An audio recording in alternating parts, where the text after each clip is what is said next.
मंजिल भी मिलेगी और जीने का मज़ा भी आएगा। एक चिड़िया थी जिसका एक दाना पेड़ के कंदरे में कहीं फंस गया था।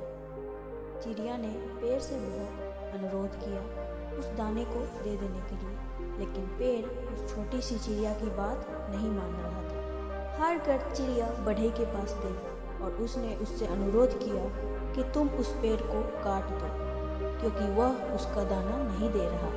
भला एक दाने के लिए बढ़ई पेड़ कहाँ काटने वाला था।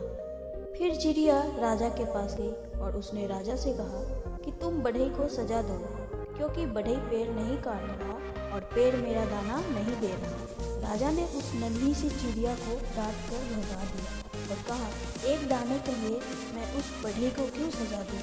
चिड़िया कहाँ हार मानने वाली थी। वो महावत के पास गई कि अगली बार जब राजा हाथी की पीठ पर बैठेगा तो तुम उसे गिरा देना, क्योंकि राजा बढ़ई को सजा नहीं देता और बढ़ई पेड़ नहीं काटता और पेड़ उसका दाना नहीं देता। महावत ने भी चिड़िया को डांट डपट कर भगा दिया। चिड़िया फिर हाथी के पास गई और उसने उससे बहुत अनुरोध किया कि अगली बार जब महावत तुम्हारी पीठ पर बैठे तो तुम उसे गिरा देना, क्योंकि वह राजा को गिराने को तैयार नहीं है। राजा बढ़ई को सजा देने के लिए तैयार नहीं, बढ़ई पेड़ को काटने के लिए तैयार नहीं और पेड़ दाना देने के लिए तैयार नहीं। हाथी बिगड़ गया। उसने कहा, ऐ छोटी चिड़िया, तू इतनी सी बात के लिए मुझे महावत और राजा को गिराने के लिए बोल रही है। मैं यह नहीं कर सकता। चिड़िया आखिर में चींटी के पास गई और वही अनुरोध दोहराकर कहा कि तुम हाथी की सूंड में घुसकर काट लो। चींटी ने चिड़िया से कहा, चल भाग यहाँ से। बड़ी आई हाथी की सूंड में घुसने को बोलने के लिए। अब तक अनुरोध की मुद्रा में रही चिड़िया ने रौद्र रूप धारण कर लिया। उसने कहा कि मैं चाहे पेड़, बढ़ई, राजा, महावत और हाथी का कुछ न बिगाड़ पाऊँ, पर तुझे तो अपनी चोंच में डालकर खा ही सकती हूँ। चींटी बेचारी डर गई और भागकर वो हाथी के पास गई। हाथी भागता हुआ महावत के पास पहुंचा। महावत राजा के पास कि हुजूर, चिड़िया का काम कर दीजिए, नहीं तो मैं आपको गिरा दूंगा। राजा ने फौरन बढ़ई को बुलाया और उससे कहा कि तुम पेड़ काट दो, नहीं तो तुम्हें मैं सजा दूंगा। बढ़ई पेड़ के पास पहुंचा और बढ़ई को देखते हुए पेड़ बिलबिला उठा कि मुझे मत काटो, मैं चिड़िया को दाना लौटा दूंगा।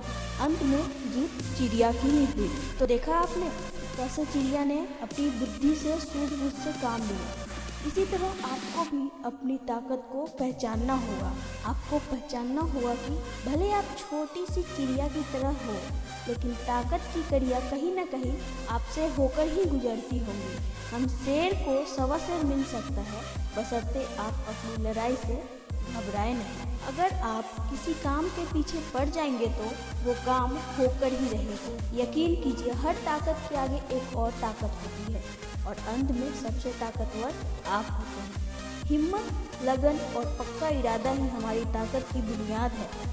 बड़े सपनों को पाने वाले हर व्यक्ति को सफलता और असफलता के कई पड़ावों से गुजरना पड़ता है।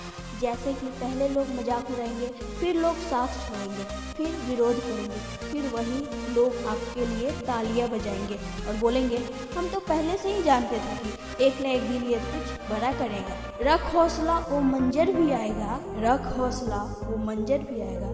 प्यासे के पास चलकर समंदर भी आएगा। थक कर ना बैठ ऐ मंजिल के मुसाफिर, मंजिल भी मिलेगी और जीने का मज़ा भी आएगा। तो दोस्तों, कैसी लगी स्टोरी कमेंट करके ज़रूर बताएं।